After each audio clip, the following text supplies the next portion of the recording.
Coming into the season, the Pittsburgh Penguins made some moves in the offseason, and we're hoping for a pretty good season this year, pretty high expectations in Pittsburgh. Things did not start out of the gate too well, and there was some controversy, some things that they had to go through, and they have found a way to get through that, and they are putting up some very good numbers to start the season despite all their injuries. Make sure to give this video a thumbs up and a subscribe. Let's take a look at the Pittsburgh Penguins. Alright, so the Pittsburgh Penguins.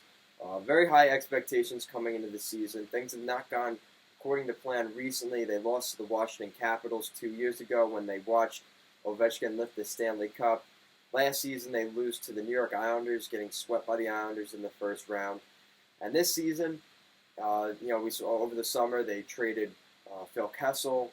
They were talking about trading other players as well. There was even rumors Malkin could be on the move, Letang. They stayed put pretty much throughout the rest of the roster. But coming into the season, there were some issues in terms of injuries. There was a lot of controversy that they had to go through with some of these injuries. There were some setbacks. We saw Sidney Crosby start the preseason a little bit later because of an apparent foot injury. Doesn't seem like he's having those issues now. We'll get into that in a little bit. And just this laundry list of injuries that has been occurring, and to some pretty important pieces of this team. So let's get right down to it. So you got Alex Galchenyuk recovering from a groin injury, and suddenly the other night, Galchenyuk was bit by a spider, so he's become the next coming of Spider-Man. He's hoping to come back sooner rather than later. This is probably going to set him back a little bit.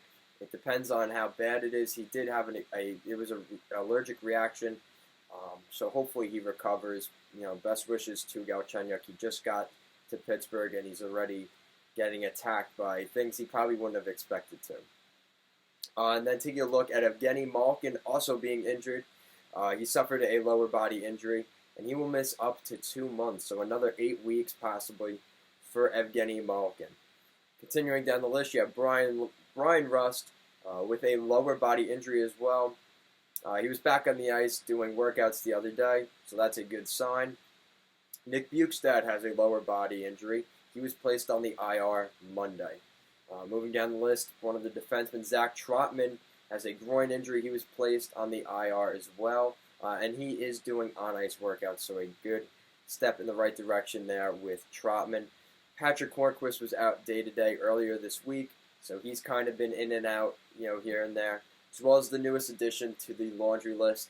Jared McCann is out, and he didn't warm up the other day against the Avs, so that's going to be an interesting tale there with McCann. Hopefully everything's okay. But, just looking at all those names, that you look at a guy like Galchenyuk, who they brought in, they want him to be an important piece in that top six. Obviously, we know how important Evgeny Malkin is to the Pittsburgh Penguins and this organization over the past decade. So Evgeny Malkin being out is, a tough blow. Brian Rust, who can, is really one of the Swiss Army knives that the Penguins, that Coach Sullivan loves to throw on the first line, throw him in the second. He could throw him anywhere. So having Brian Rust out of the lineup is definitely a big loss. Nick Bjugstad as well, who is also playing with Evgeny Malkin at points, playing on the third line here and there. So that's a big loss. Trotman was more of a depth defenseman, but still another guy that they did lose. That defense has definitely taken a hit over the years, so losing another defenseman was definitely not the best thing for the Penguins. Patrick Hornqvist, a great guy. He's definitely an agitator, to say the least. He's a good player in that middle six for the Pittsburgh Penguins, who they are missing now. And as well as Jared McCann, who they've put into that second line as well. He's another kind of a Swiss Army knife that Coach Sullivan has used, so losing him is definitely a big loss. But let's look at the positives here for the Pittsburgh Penguins. They're 5-2. They've really turned things around. They didn't look super great coming out of the gate. They did play some tough teams, so it wasn't necessarily easy, but they did find a way to get back. And here in the first 10 games, things are going to look probably pretty solid for the Penguins at 5-2 right now.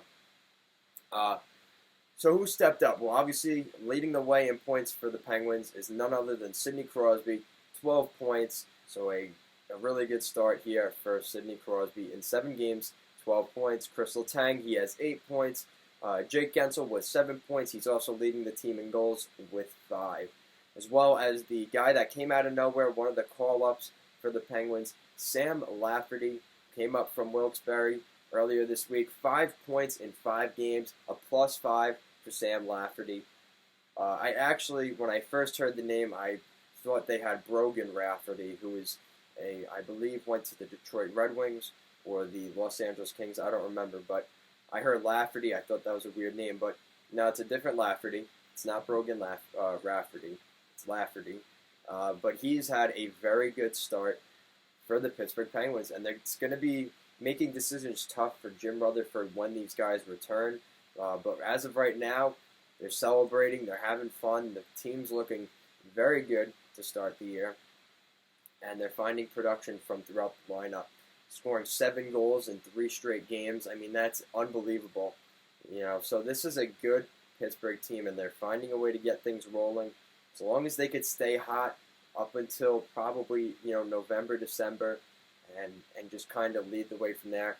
That Metropolitan Division is, it's going to be a very difficult division to compete in this year. There's a couple of teams that we don't really know what they are yet. Well, Pittsburgh's starting to show what they are, and they look like a pretty solid team this year, and definitely a contender for a playoff spot in January, in February and March. So let me know what you guys think in the comment section down below about the Pittsburgh Penguins. Make sure to give this video a thumbs up and a subscribe. Thank you for watching, and have a good day.